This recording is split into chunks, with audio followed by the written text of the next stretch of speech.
Hey folks, Aaron from A.T.E Outdoors here. Yeah, I need a haircut, I know. Come to show you some issues I'm having with my aquaponics right now. So it's developed a small leak. So it developed a leak down here. I had a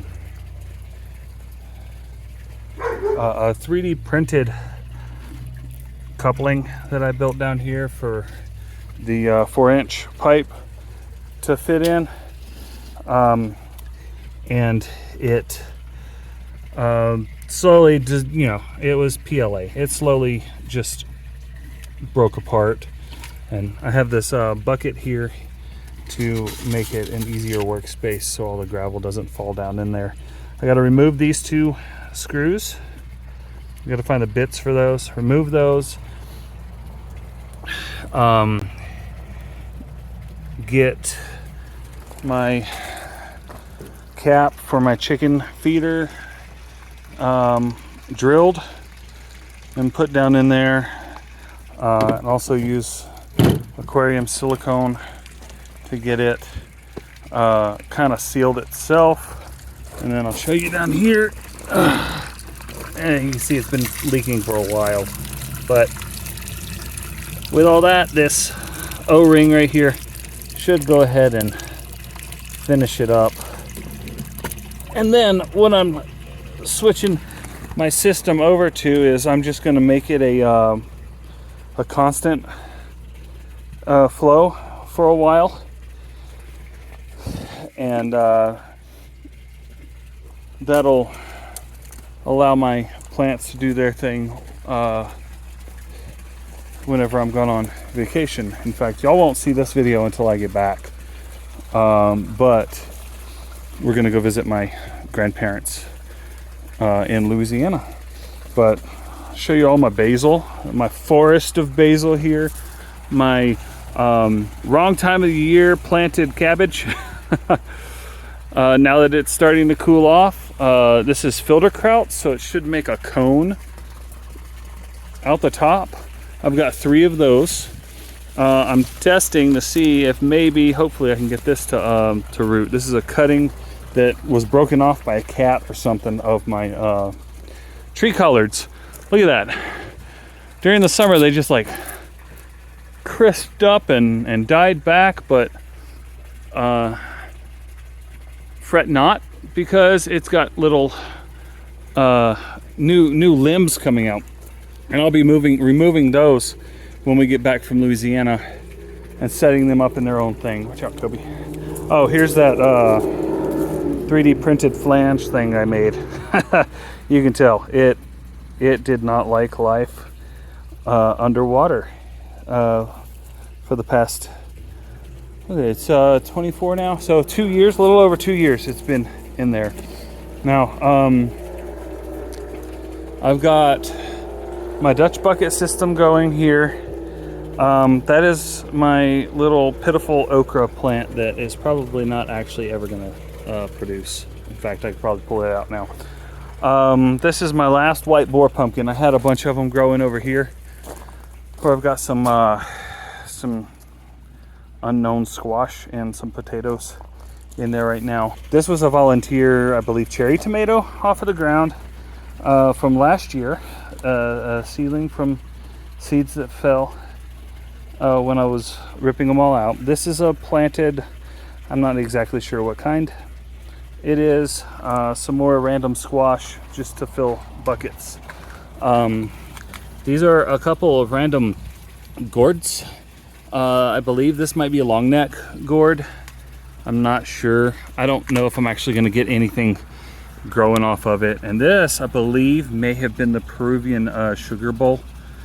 I was really excited to have those growing. This didn't pop up in like dirt that I was just piling to the side until like, I don't know, two or 3 weeks ago. My cucumbers are not doing very well this year. That's another cucumber, and it is looking rough. This, let me see here. All right, well, because I had to do all of that extra work, I went ahead and just fixed the whole flood and drain. It is sealed. It's looking better. I hope there's not going to be any leaks. I'm going to give it some more cure time before I actually start letting water run through and stuff. At least the stuff that's in the middle will be able to cure. And then we'll see. Hopefully doing all this right now won't end up hurting any of my animals or anything, any of my fish. But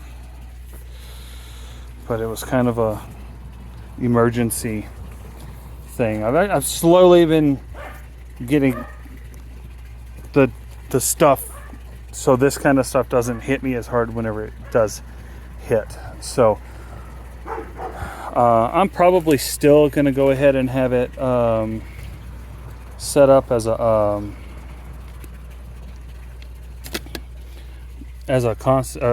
constant flow. It'll be about maybe about 6 to 8 inches of water run through it. I'll put the flood and drain back on it whenever I get back from my trip. But this way, I just have I know how much water I have in my reservoir is how much I start with. It'll be a good overall look at what we'll have across the system. And yeah, so give that some time, and I'll be back out later to run it. All right, we're going on a test. You see it filling up in there. Let's see if we get a good, yeah, there we go. Yep. So it's filling up in there. I'm gonna have to top off my reservoir. I can already tell. You can hear the pumps pulling air. But hopefully running this on a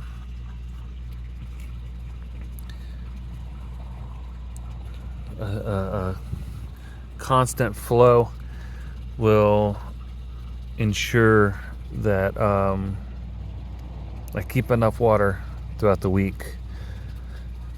It'll be an interesting way to see if it works out that way in there. And let's see if we got enough water for it to top off.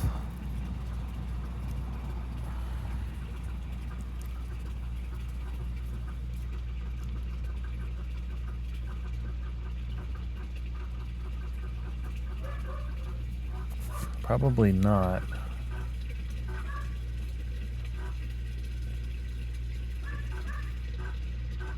Oh, and it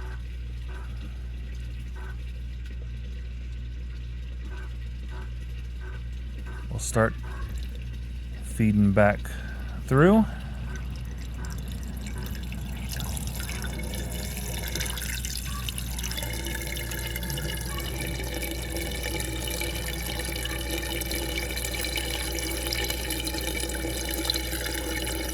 And you see all the solids in there. That's because I kicked it all up from moving all this gravel around. But that is what we're looking at, and that's how we will run it the next couple weeks to see. I need to get a cap for this though. See you guys later. All right, now that all the heavy stuff is settled down on the bottom, you can see the line, all the debris from here. It's from when I didn't really clean the gravel that well, but it's doing really good. And the only leak I'm getting is from down here.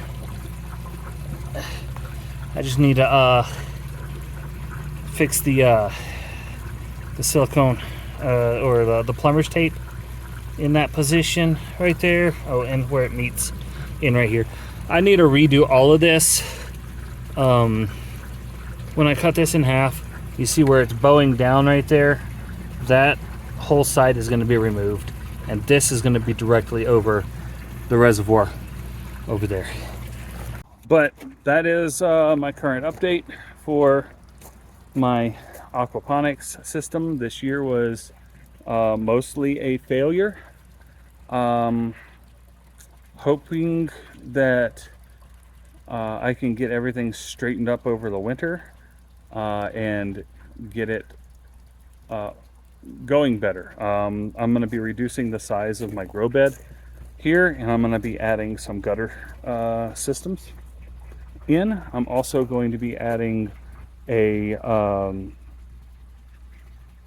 new addition to the Dutch bucket system because those lines clog really easily. So what I'm planning on doing is taking my old solid separator right here, because I've got a new one. Currently it's acting as the waterer for my chickens. But I'll be either I'll buy a new one or something, but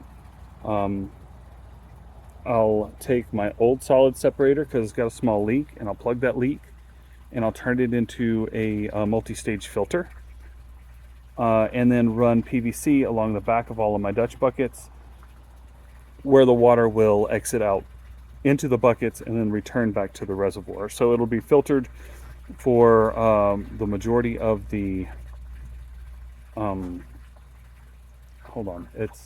the majority of the dissolved solids, because that's what's clogging up my my current drip line, and the drip line is really for mostly just running regular water to your plants out in your yard, or even just running it to from hydroponics. So it was a learning experience. I knew that this was going to be a problem. I just wanted to see if I could successfully grow something in a Dutch bucket system through aquaponics, and so far I would say it's a success for the most part. It needs some work, needs some help, but I'm gonna get to doing this down here, and I will catch you guys later.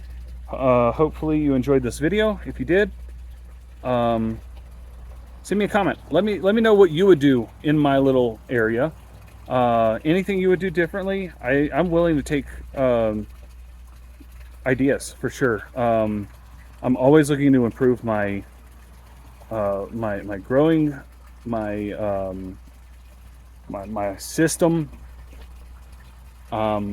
Eventually I'm getting new fish tanks with a glass front so my kids can come out and actually see the fish, spend more time outside getting this wonderful sun, and just fresh air, because I know we all need it. Well, you all have a good one, and I'm gonna get back to this, and I will catch you guys later. Bye. This year has just been really tough for growing anything for me. I spent most of my planting season building this. Still have more work to do on it, and